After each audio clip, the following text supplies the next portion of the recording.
Buenos días a todos, bienvenidos al tercer episodio de nuestra serie de podcast sobre arquitectura e innovación organizado por IZ Hub. Hoy abordaremos un tema clave para el futuro de la construcción, la economía circular y la huella de carbono. En este episodio exploraremos cómo el enfoque en la sostenibilidad y la reutilización de recursos está transformando la forma en que diseñamos y construimos nuestros espacios. Hablaremos sobre las estrategias que buscan minimizar el impacto ambiental y reducir la huella de carbono, desde el uso de materiales reciclados hasta la implementación de sistemas energéticamente eficientes.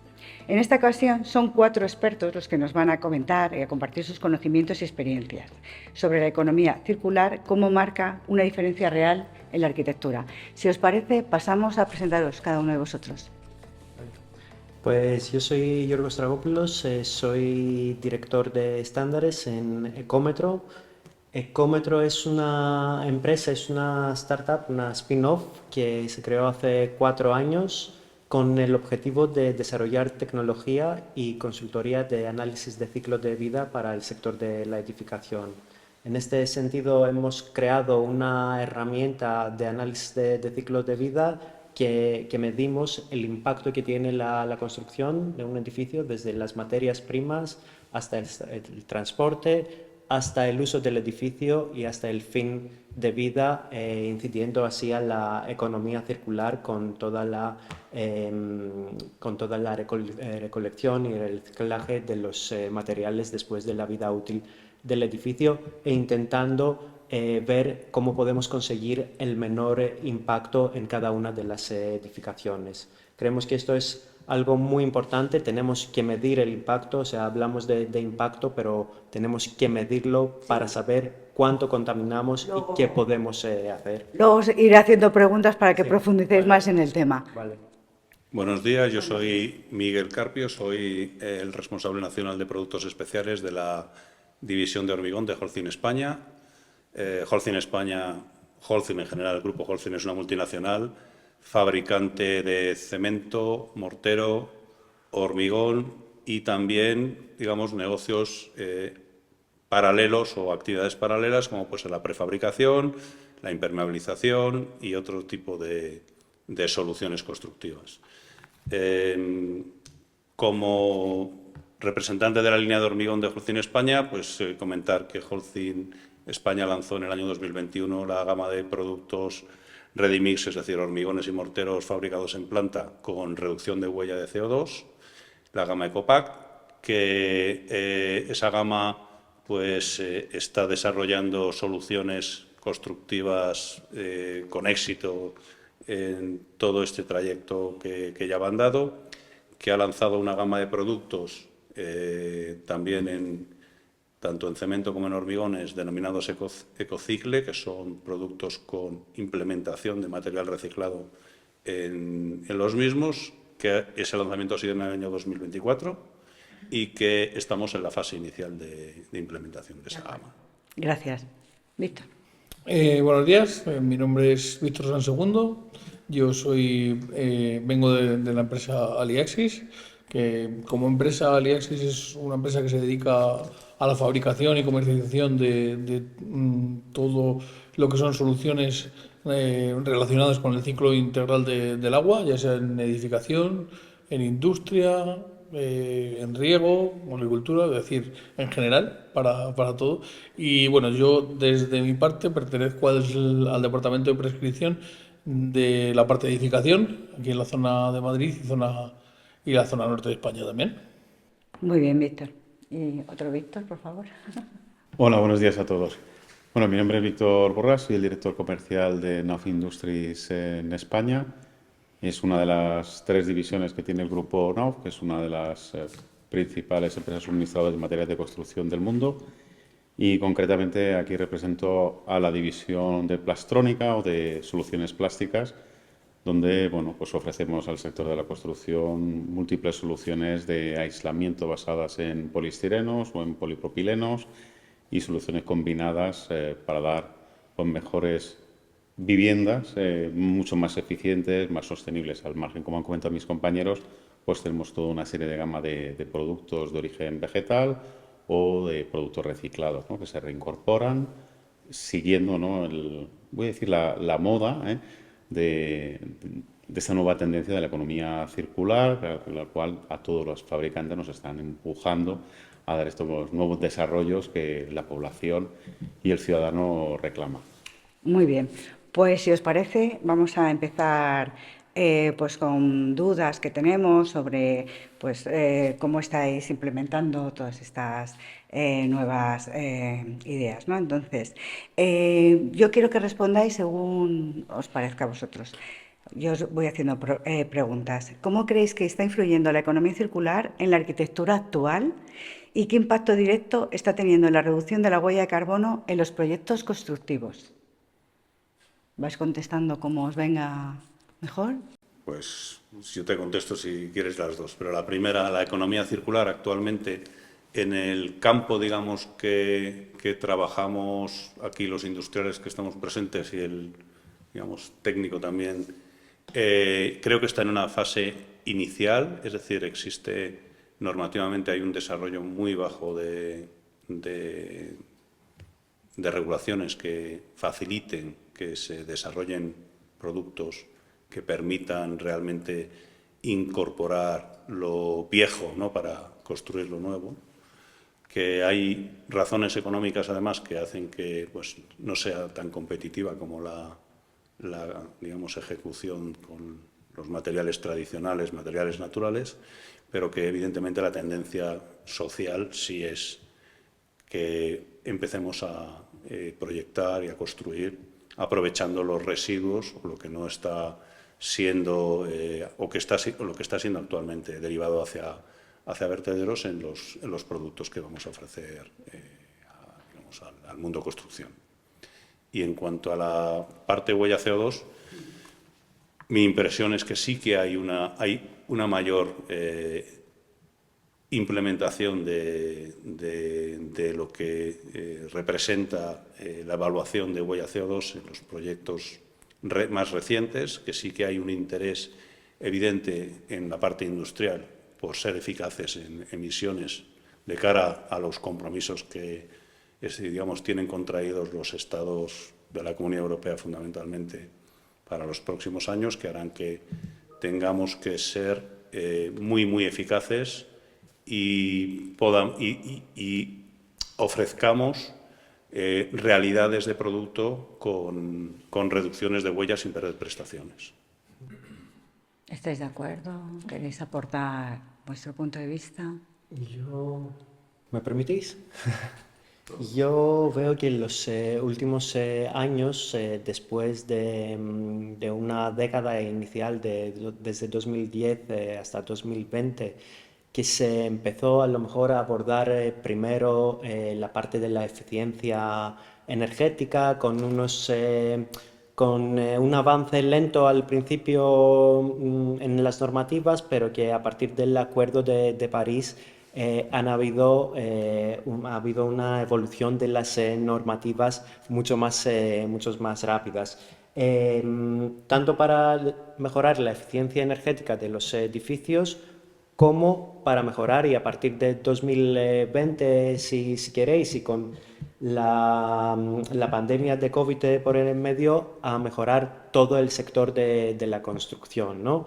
Y hemos llegado, aparte del resto de las normativas, ¿no?, de rehabilitación energética de los edificios, tenemos el plan de rehabilitación a largo plazo para 2050, etcétera. Hemos llegado a una directiva de eficiencia energética de los edificios, es la EPBD, que se votó en el Parlamento en 2024, en abril, y que prevé que a partir de 2028 todos los países miembros tienen que empezar a medir por lo menos el carbono en todo el ciclo de vida de los edificios. Al principio para los edificios nuevos, sobre todo de la administración pública, en 2028, y a partir de 2030 para todos los edificios nuevos, y discurriendo esta directiva también en la rehabilitación de los edificios para que tengamos un stock, un parque edificatorio de carbono neto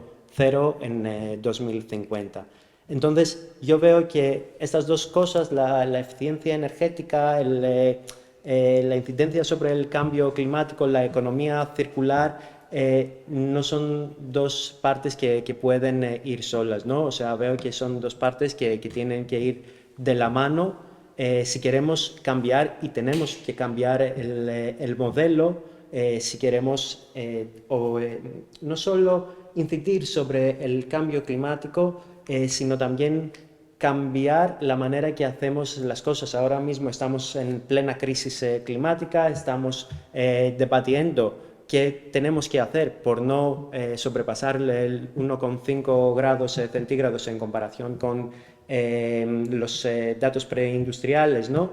Pero yo creo que tenemos que ir más allá, porque el cambio climático es el vehículo, ¿no? Es como el pico del iceberg. Hay muchos más problemas que subyacen después de esto debajo y que vamos a saber en un futuro, ¿no? Como por ejemplo la pérdida de biodiversidad. O sea, el 90%, por ejemplo, de la pérdida de biodiversidad se debe a la extracción de las materias primas hoy en día, y esto es un hecho. Entonces tenemos que abordar de manera holística el tema de la economía y girar hacia una economía circular después de tantos años estar en una economía lineal de producción, consumo y luego generación de residuos, ¿no? Y ver cómo podemos cerrar este ciclo, y sobre todo en el sector de la construcción, que es un sector que emite un 40% de las emisiones de CO2 globalmente, ¿no?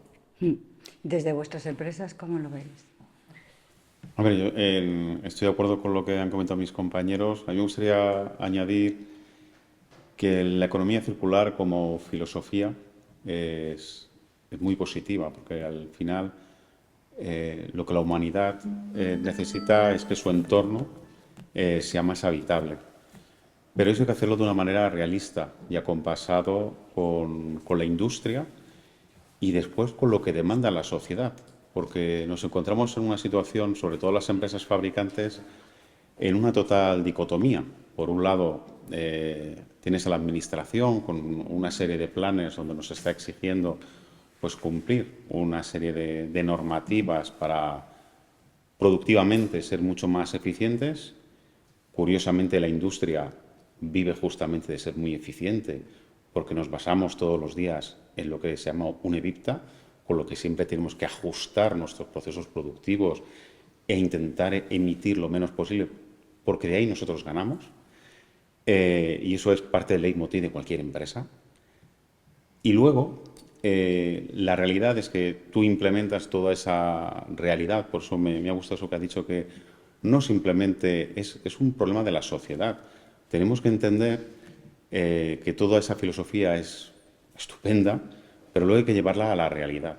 Y cuando vas a la realidad y estás construyendo una vivienda, y nosotros empujamos porque haya viviendas cada vez más sostenibles, puesto que nuestros materiales, una de sus principales funciones es la de aislar y generar una envolvente correcta, pues luego te encuentras la realidad es que sales a la calle, haces una oferta y ofreces unos edificios fantásticos, pero la realidad es que la propia sociedad, cuando ve esa realidad, no tiene la capacidad económica de poder adquirir esa vivienda. Entonces, esa es la dicotomía que hoy en día nos encontramos. Tener una vivienda súper eficaz está muy bien. De hecho, es hacia lo que deberíamos ir todos. Pero ya no es una cuestión del fabricante, es una cuestión de la propia sociedad, que tiene que ser consciente de que ese cambio es un cambio que debemos de producir entre todos. Y el primero que tiene que apostar son los propios gobiernos. Ya no hablo del gobierno de España, hablo de los gobiernos de Europa, que está muy bien poner normativas, pero si tú no impulsas y ayudas a que realmente eso se convierta en una realidad, y no simplemente creando normas, sino creando las infraestructuras y los recursos necesarios para que eso se lleve a cabo, pues es cuando esa realidad se puede llevar a cabo. Estamos aquí hablando del tema de circularidad, con tema de residuos. Pues está muy bien, tenemos aquí todos los temas de residuos, pero la realidad es que una constructora, cuando está terminando de construir y quiere recoger esos residuos, pues resulta que detrás no existen las infraestructuras por parte de la administración para poder reaprovecharlo. Entonces, ¿de qué estamos hablando?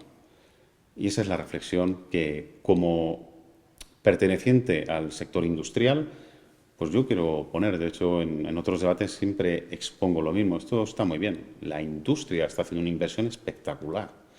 Pero, oye, cuando vas a poner el material, se usa, ¿dónde está? Nosotros tenemos un problema, no encontramos residuos para poder reaprovechar. Y lo digo en muy alto. No encontramos residuos para poder. No existe porque no hay infraestructura. No es que las empresas no quieran. Y ese es el debate que, bueno, que nosotros ponemos encima de la mesa porque filosóficamente, como he dicho, está muy bien. La realidad es bien distinta. O sea que la gestión de los residuos no es eficiente, ¿no? Hay empresas, hay gestores de residuos y lo que es el sector y la asociación, que es una asociación muy importante en España, hay empresas que sí están haciendo una apuesta muy importante, pero es que no existen las infraestructuras para que esas empresas gestoras de residuos puedan aprovechar esas materias, ¿no? Yo conozco bien la parte plástica, hay empresas súper punteras, pero claro, cuando van a recibir esos materiales para volver a aprovechar, resulta que la infraestructura de donde proviene no está o todavía está por desarrollar y le queda mucho por hacer.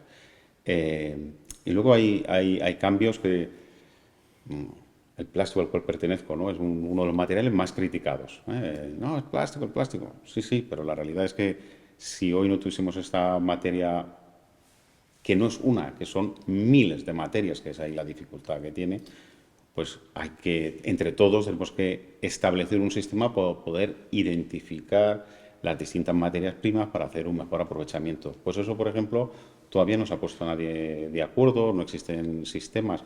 ¿Existe la tecnología? Sí, pero se tienen que poner de acuerdo la administración, los gestores y la industria para decir, oye, pues para poder identificar todos estos productos lo tenemos que hacer de esta manera. Y eso significa recursos económicos. Oye, ¿cómo vas a ayudar a los gestores? Que esa es otra. Que parece que esto de reciclar es que viene allá alguien y empieza el cubo de la basura y empieza... No, no, es que hay maquinaria súper, con inversiones muy importantes, muy tecnológicas, donde tienen que hacer la criba automatizada y eso requiere una inversión millonaria. No todos los gestores pues, tienen los recursos para poder hacerlo. Ahí es donde la administración tiene que entrar para fomentar y hacer esos planes de ayuda que sí realmente nos van a ayudar a acelerar todo ese proceso del cambio climático que está muy bien empezar por arriba, pero es que los cimientos también hay que hacerlos. Claro. ¿Qué piensas tú, Víctor? Pues un poco estoy de acuerdo en lo que estábamos hablando ahora, de que al final creo que el sector de la construcción probablemente es uno de los sectores en los que más complicado se nos hace el poder llevar a cabo esa circularidad, de esa posible reutilización de los elementos. Al final es un sector que necesita también que sea apoyado quizá por el gobierno, por, por alguien, pero que necesita ser apoyado para poder, o ser por lo menos ayudado por alguien, para poder que se puedan llevar a cabo estas medidas. Miguel, antes has comentado un tema muy Tema interesante. importante y es lo barato que son los vertederos en España, ¿no? Es decir, una de las causas por las que el reaprovechamiento de materiales no se lleva a cabo es porque es mucho más económico verterlos y perderlos que llevarlos a una instalación en la cual se clasifican y después se orientan hacia un reaprovechamiento. Entonces, esa parte legislativa que endurezca las condiciones de vertido y que regule realmente los materiales que son dignos, ¿no?, de ser no reaprovechados, es absolutamente necesaria para poder impulsar esta política de economía circular que, bueno, todos estamos a favor de ella, pero digamos, el primer ente que tiene que dar la pauta y regular es las administraciones públicas y, bajo mi punto de vista, pues la primera condición es la parte que afecta a los vertederos. ¿Y aportabas tú también, Víctor, algo sobre este tema?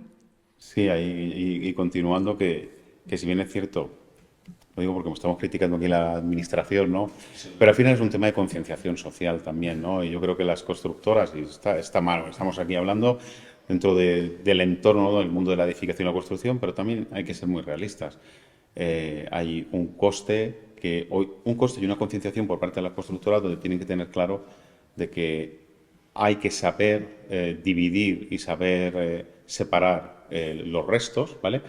Y eso requiere una inversión en tiempo, porque hay que formar a sus equipos para que sepan cuáles son los materiales que realmente se pueden aprovechar o no. Y eso necesita pues, un coste económico por parte de las constructoras, pues que a fecha de hoy en sus presupuestos, ¿no? Cuando ellos hacen, no los tienen en cuenta, o sí los tienen en cuenta porque la realidad es que los tienen en cuenta, pero son muy genéricos. Al final tienen algo tan básico, oye, pues mira, necesito 3 contenedores, ¿no?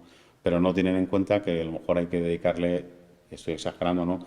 Pues 10, 15 horas a hacer una segmentación o separación correcta de los materiales restantes y a su vez obligarle a sus proveedores, ¿no? A sus contratistas, a que hagan lo adecuado. Al final, no es simplemente hay que tener infraestructuras, que sí, que es una cosa que hace falta, pero también hay que concienciar a los que formamos parte de la obra de que es algo de todos, ¿no? Y tienes que tener muy claro cómo tienes que hacer esa separación para que luego los que estamos detrás, que en muchos casos somos los fabricantes, poderlo volver a reincorporar y reaprovechar. Porque al final para nosotros suena feo, a la gente no le gusta, las empresas están para ganar dinero. Y si tú a alguna empresa le das un recurso, pues la empresa lo primero que va a hacer va a ser aprovecharlo, porque le interesa. Y al final es una parte de su leitmotiv, ganar dinero. ¿Le das recursos? Pues va a ganar dinero. La empresa nunca va a decir que no. Otra cosa es que luego tenga que hacer inversiones para poder implementar nuevas tecnologías para hacer un mejor aprovechamiento. Bueno, pero eso es ya parte de la propia vida de una empresa privada. La empresa lo va a hacer. Antes o después lo va a hacer porque le interesa, ¿no? Pero lo primero que necesita es que le den de comer. Y entonces yo creo que filosóficamente está muy bien, pero nos hemos olvidado de ciertos eslabones, que es muy importante en esa concienciación para que esa cadena que formamos parte, pues todos empujemos en la misma dirección.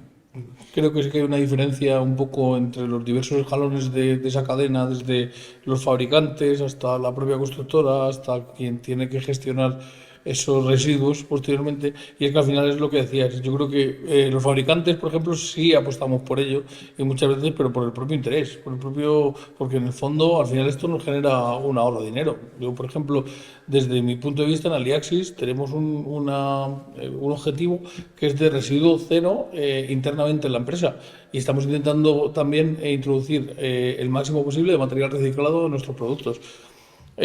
Para nosotros, ese residuo cero en la empresa, ¿qué significa? Nosotros, cualquier residuo que se genera plástico en la empresa, lo volvemos a llevar y lo volvemos a utilizar para realizar otras piezas. Entonces, tú este residuo no lo generas. Al no generar este residuo, estás teniendo un ahorro a la hora de tenerlo que luego tratar.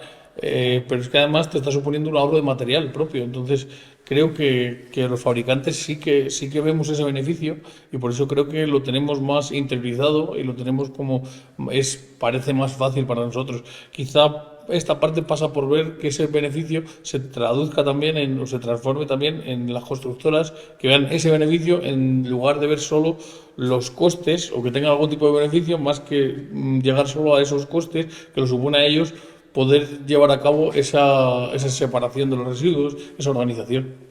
Entonces, las normativas y las regulaciones que hay hoy día os influyen, ¿no? Porque os están haciendo que vaya todo más lento. Debería haber una normativa que pudiera acelerar el proceso. O sea, yo sí tengo que opinar, por ejemplo, yo diría que existiendo, como existen dentro de los materiales que trabajamos nosotros, por ejemplo, hormigón, que es el segundo material más consumido del planeta, ¿cómo no es obligatorio fabricar todos los hormigones con incorporación de árido reciclado en estos momentos? O sea, yo no lo entiendo. Existiendo disponibilidad, existiendo claramente un beneficio en circularidad, aprovechando restos de demolición, aprovechando devoluciones de material de construcción, ¿cómo eso la propia administración no lo implementa directamente en sus proyectos? No lo entiendo. Es algo que... Y sin embargo, pues existen actores del mundo privado que sí que tienen conciencia y que sí que lo implementan en sus proyectos y son los que están realmente empezando a tirar del carro de la circularidad efectiva en el mundo de los materiales cementosos. Sin embargo, la administración pues le cuesta prescribir ese tipo de soluciones y lo extiendo a todos los materiales del proceso constructivo, que creo que estarán en una condición bastante similar a la del hormigón. ¿Quieres aportar?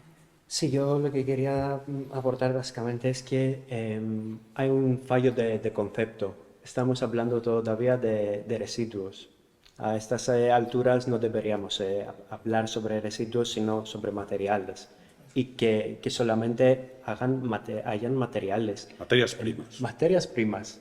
Y esto va en línea con este escenario de que las ciudades en el futuro van a ser las minas de materiales. Entonces, el escenario de donde cogemos materiales de un edificio, de una construcción cualquiera, y las podemos implementar en otra construcción.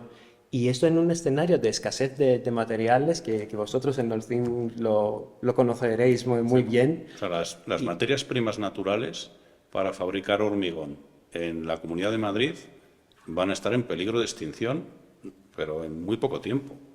Las materias primas naturales, es decir, los áridos naturales, por la propia legislación de minas, tienen una vida limitada. Es decir, o entramos de lleno en el reaprovechamiento de las materias primas procedentes de minería urbana, es decir, de demolición y devolución de residuos, o existirá un colapso en el sector de la fabricación para poder dar servicio a la demanda que se va a producir. Pues eso que comentas es muy importante, ¿Es así? que lo conozcamos todos. Y esto pone en peligro todos los planes de la Unión Europea para la rehabilitación de todo el parque edificatorio. Y no hablo ya para construir edificios nuevos, ¿no? Obra civil. Solo hablo sobre la rehabilitación de los edificios que necesitan materiales y que tenemos en España, por ejemplo, tenemos un parque edificado que necesitamos rehabilitar unas 300.000 viviendas al año para llegar a cumplir con los objetivos que tenemos como país para la descarbonización. Y yo creo que sin implementar la economía circular, sin implementar la minería urbana, va a ser imposible descarbonizar toda la cadena de valor. Y ya está, o sea... No, vamos, que estáis planteando un panorama, la verdad, un poco oscuro, pero bueno, más vale... No es oscuro, simplemente que... A los objetivos, desde luego, no vamos a llegar, ¿no? Hombre, si no actuamos con definición y determinación, no vamos a llegar a los objetivos. Y esto está claro. Estamos en un escenario ahora mismo que rehabilitamos menos de 1% de los edificios anualmente. Deberíamos pasar de rehabilitar 30.000 viviendas al año a 300.000 viviendas al año. Entonces, es un objetivo bastante difícil, considerando dónde estamos ahora mismo, después de tantos años, de tantas leyes que han habido de rehabilitación de los edificios, llegar a rehabilitar 300.000 viviendas. Y solo hablo sobre las viviendas, porque si vamos al sector público, deberían estar rehabilitando 300.000 metros cuadrados al año, según la Directiva de Eficiencia Energética. Esto no está pasando todavía. Sí, los mecanismos son muy lentos, muy lentos. Esto, por otro lado, no significa que no se dan pasos, ¿no? Por ejemplo, nosotros hicimos un estudio para el Ministerio de Justicia. Ellos tienen un parque edificado de 2.000 edificios y con sus objetivos de justicia 2030, que van en línea con los objetivos de desarrollo sostenible, querían evaluar y rehabilitar de manera sostenible y circular todo el parque. Entonces nos han pedido que les hiciésemos una herramienta adaptada a sus necesidades para poder evaluar primero en qué estado están los edificios y luego empezar a rehabilitar estos edificios de manera continua y poder monitorizar y poder llegar a saber qué materiales se están implementando hasta el fin de vida de los edificios. Quiero decir qué pasos se están dando. Lo que pasa es que no tenemos tanto tiempo, o sea, estamos en una crisis que o actuamos ahora, o sea, ya estamos sobrepasando los límites que nos había marcado la ciencia. El informe de IPCC lo dice claramente. Pero vosotros como fabricantes, si tenéis materiales para... Nosotros no fabricamos materiales. No, pero digo en general, los fabricantes, si tenéis los materiales para hacer que todo esto sea más ágil? Nosotros tenemos ahora mismo la capacidad y el objetivo de reutilizar no solo materiales procedentes de demolición, sino todas las devoluciones de producto que tenemos en todas nuestras plantas, que son rechazos de obra, para volverlos a implementar en la fabricación de cemento o bien en su, digamos, después de una clasificación, para poderlo implementar como árido dentro de la fabricación de hormigón. Eso, lo que sucede es que ese proceso encarece, como ha comentado el compañero, el producto, porque no es competitivo en precio o no es muy competitivo en precio frente al material obtenido de la naturaleza, y hace que la viabilidad de fabricar con estos nuevos productos, es decir, la sostenibilidad, es un poco más cara que la fabricación natural. Pero la causa está en una parte en la concienciación global y otra parte está en la prescripción adecuada de este tipo de productos en proyectos. Entonces, bueno, pues se va avanzando, pero se necesita, es decir, las empresas necesitan ganar dinero como tal.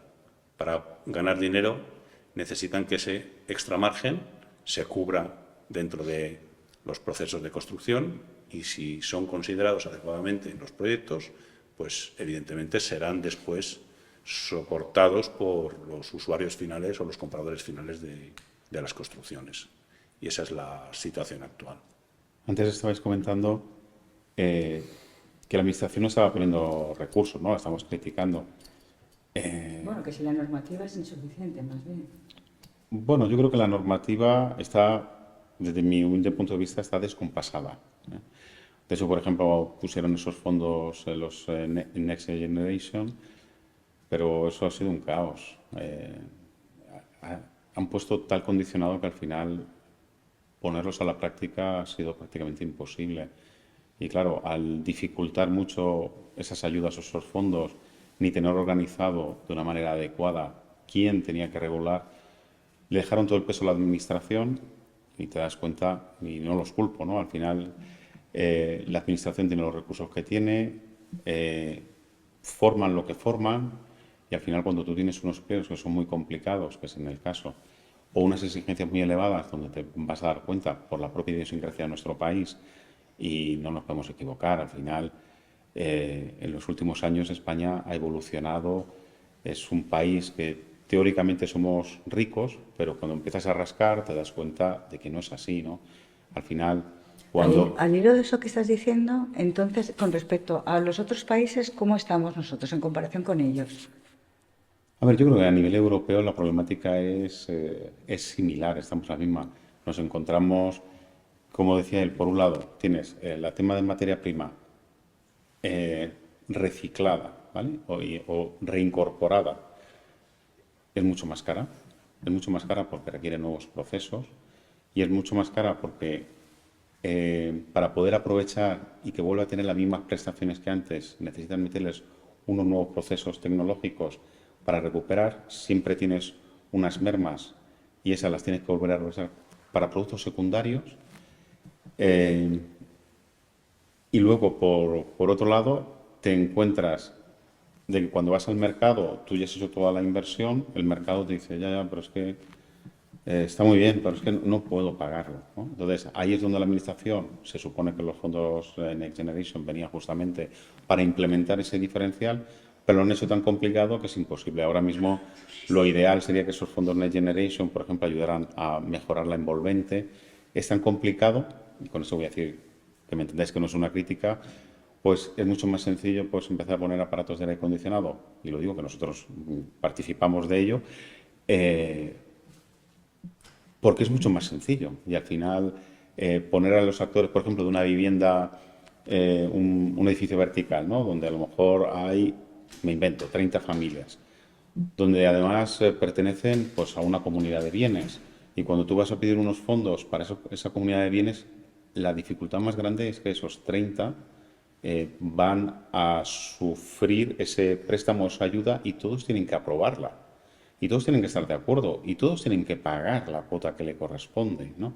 Y ahí es donde se hace imposible, porque no todo el mundo tiene los mismos recursos financieros, no todas las zonas de las ciudades tienen el mismo nivel adquisitivo y a lo mejor lo que se ha olvidado es que, oye, hay zonas donde la gente lo requiere más, son zonas más deprimidas, donde hace falta que realmente esa rehabilitación sea mucho más incisiva, porque a lo mejor están viviendo en edificaciones de los años 40, 50, donde no hay ascensores, donde no hay una envolvente que los proteja.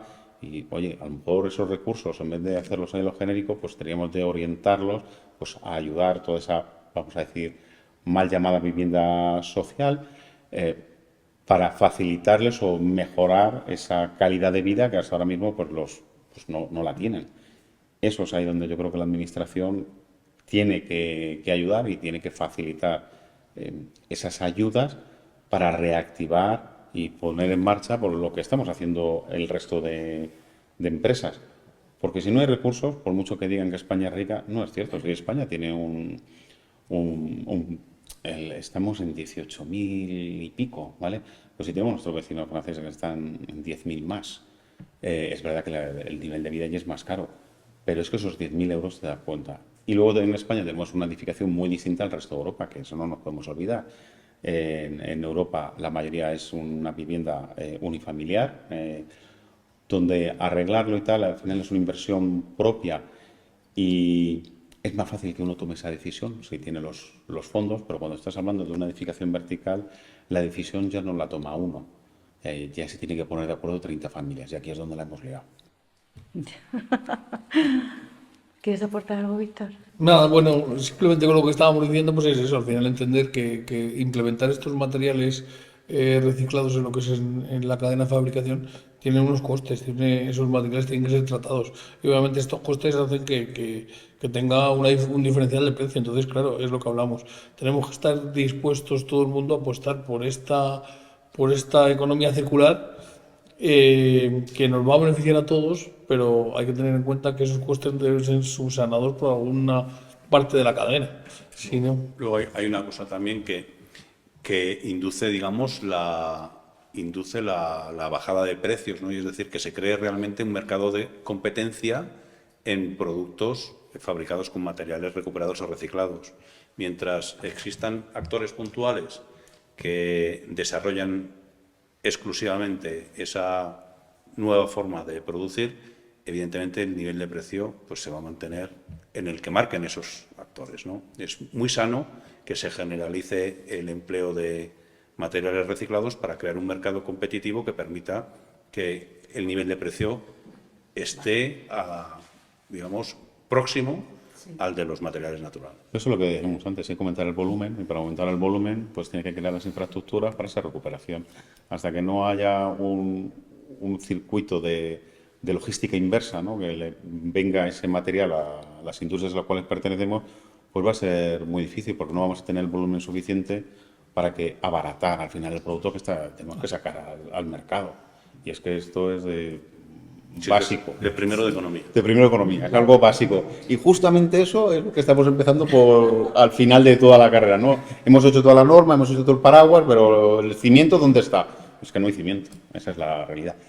Y estamos aquí criticando a los pobres, pero la realidad es que hay gestores que están apostando, pero personalmente y privadamente. Sí, de forma particular. De forma particular y que muchos de ellos hay que levantarse el sombrero. Y en España tenemos gente muy puntera. En reciclado químico se está haciendo unas inversiones privadas alucinantes, en separación por disolución. Unas cosas que... inversiones realmente importantes y en algunos somos punteros a nivel europeo. Pero claro, lo está haciendo a pulmón. Sí. Al final dices, oye, ¿dónde está ahí la ayuda para ayudar a esas empresas? Se necesita una fiscalidad que apoye la internalización de los impactos medioambientales dentro de los materiales, si no, no va a haber como una equiparación, ¿no? de precios. Necesitamos al principio, necesitáis vosotros una fiscalidad que os ayude a poder invertir más en esta economía circular dentro de los materiales que estáis produciendo.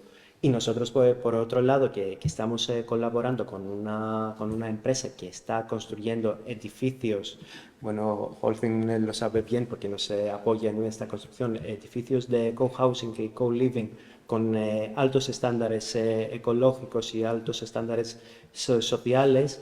Vemos que no hay la fiscalidad está en marcha para que nos ayude poder bajar los precios. Un sobrecoste pequeño, porque es un 5 a 7% por encima del coste de una vivienda, por ejemplo, convencional, ¿no? Pero ahora mismo esto lo percibe el usuario final. Claro. Y nosotros estamos pidiendo muchas veces, lo que hay que pasar es, bájame el ICIO, por ejemplo.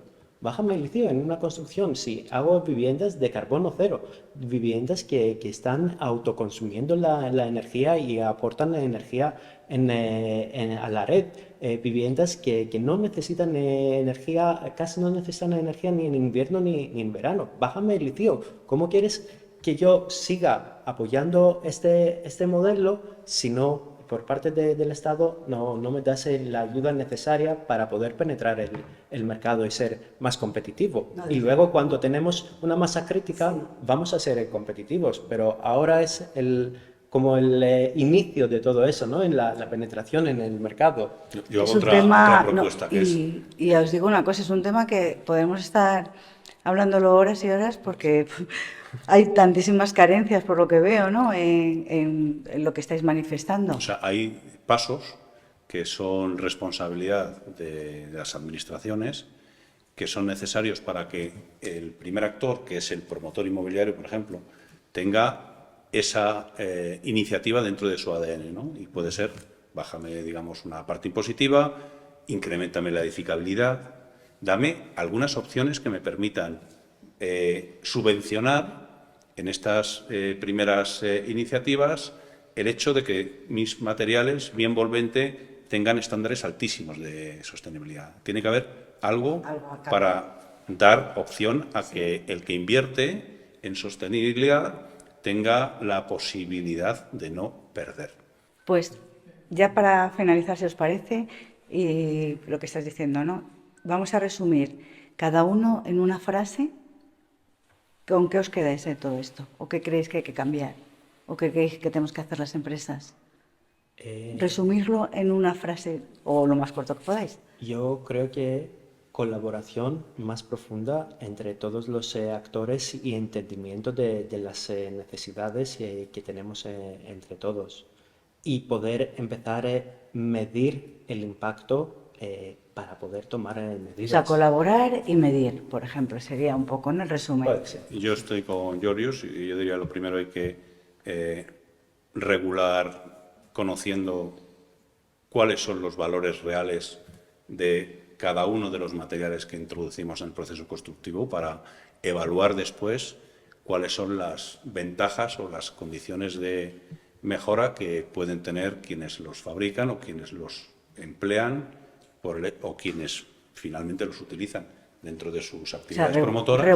Regular ordenadamente. Y sacar las ventajas, ¿no?, que tiene. Y en base a esa regulación, dar opciones, estudiar todas las opciones, que como hemos nombrado 2, 3, pero hay muchas más, para que se convierta en una realidad y no solo y todos podamos aportar nuestra máxima, iba a decir, capacidad para que se convierta en una realidad general. Muy bien, Víctor. Yo lo resumiría en colaborar todos los actores del proyecto con esa sostenibilidad, esa economía circular, esa reducción del CO2, que colaboremos todos los actores y que se beneficie de alguna manera, se fomente precisamente el apostar por esos recursos sostenibles. Y por último, Víctor, cierras la... Y yo, por completar, creo que habría que apostar por formar a la sociedad en cuál es la realidad e investigar, quiero decir, investigar pero colaborando. Quiero decir, cada empresa investigamos en nuestro lado. Si hubiese un plan realista que la administración conociese, pues seguramente hacer una apuesta real para que esa cadena de valor sepamos realmente cómo podemos ayudar unos a los otros para que realmente podamos aprovechar esos recursos, que ahora mismo pues donde estamos es un recurso en sí mismo. Claro, perfecto. Pues se ha quedado todo en concienciar, colaborar, ¿no? Tener una normativa y medir más o menos, ¿no? Eso sería un poco, pues nada. Y formar, por supuesto. Muy importante también. Pues os agradezco a todos vuestras opiniones y bueno, yo creo que ya ponemos fin a este podcast y bueno, nos veremos pronto en otro podcast de ICETA. Muchas gracias. Gracias a todos. Muchas gracias.